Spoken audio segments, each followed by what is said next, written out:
Continúa el doctor Gonzalo Armienta Hernández y se prepara Marcelino de Culiacán.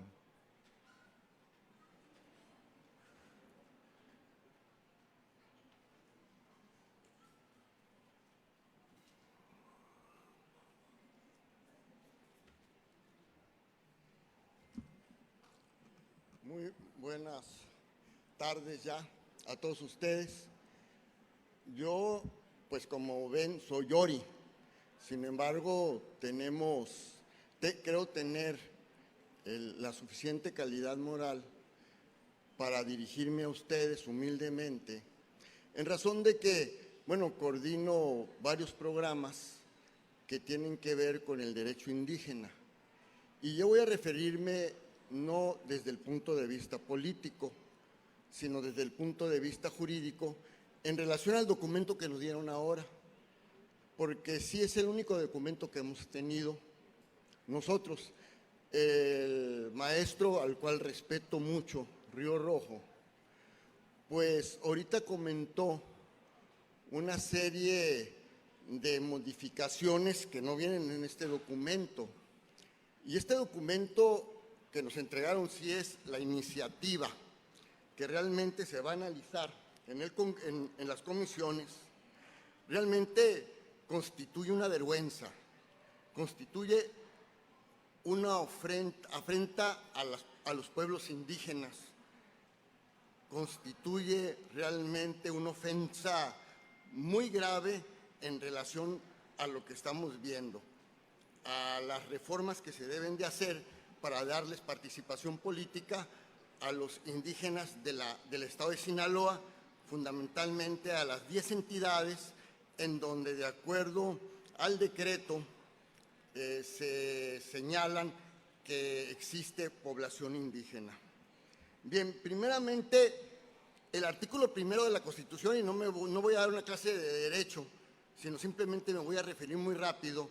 El artículo primero de la Constitución habla de dos principios fundamentales: el control de convencionalidad y la interpretación conforme. ¿Qué quiere decir esto?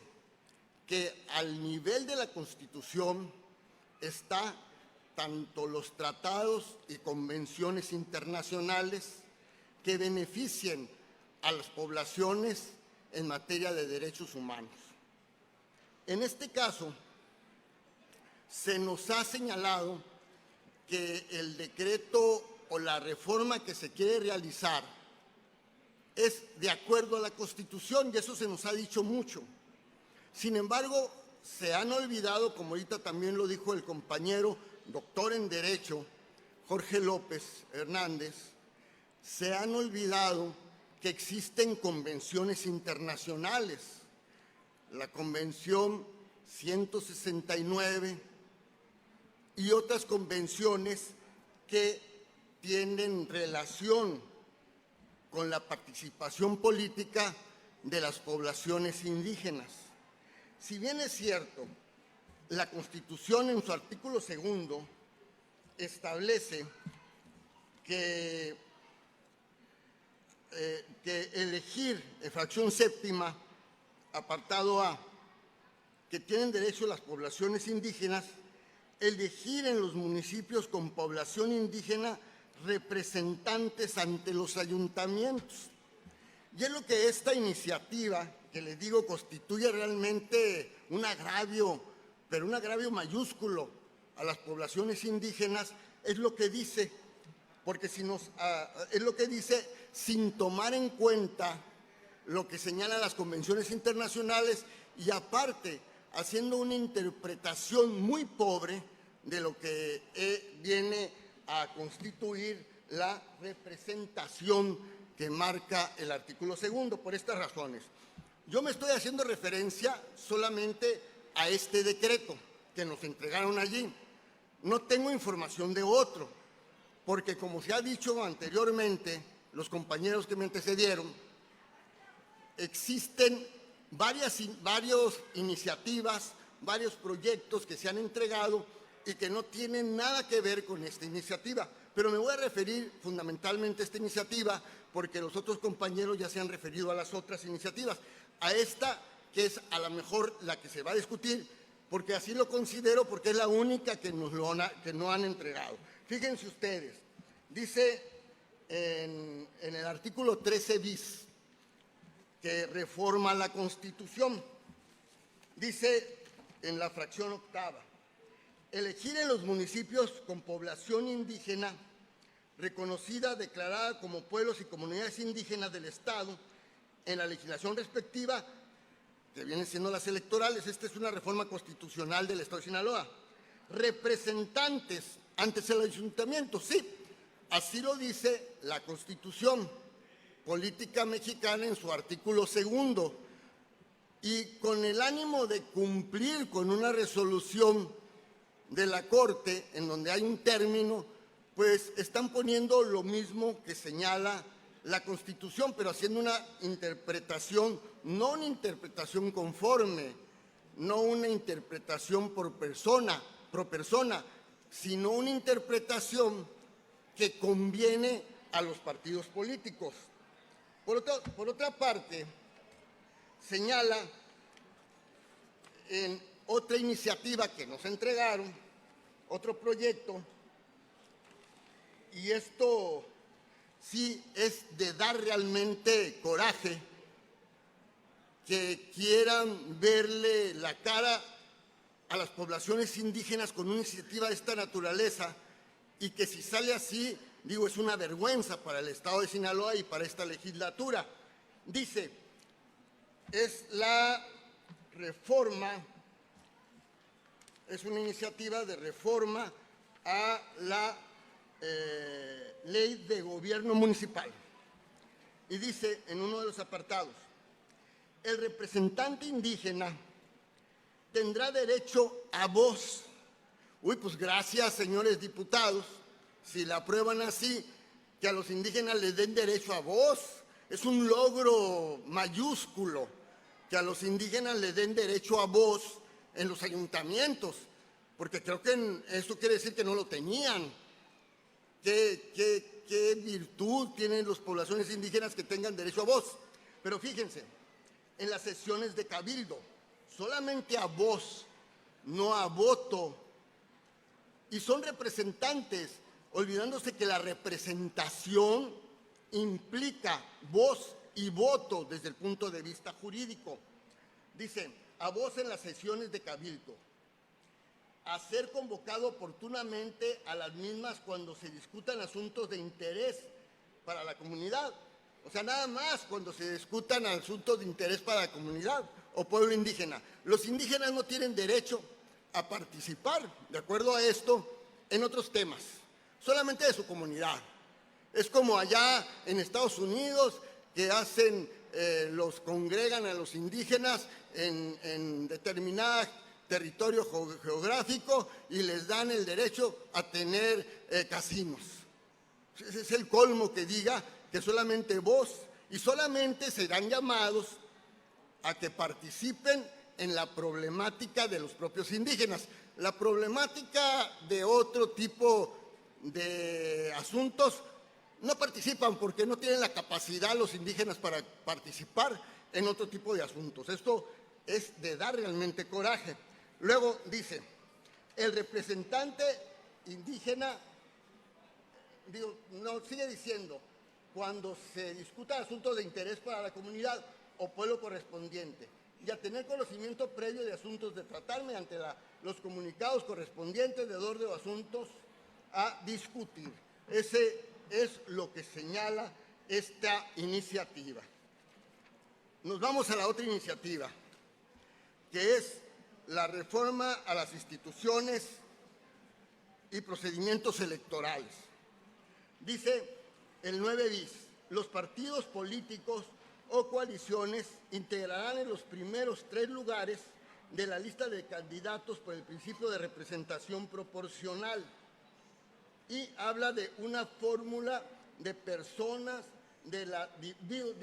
una fórmula de personas indígenas, una fórmula de personas de la diversidad sexual y una forma de personas jóvenes.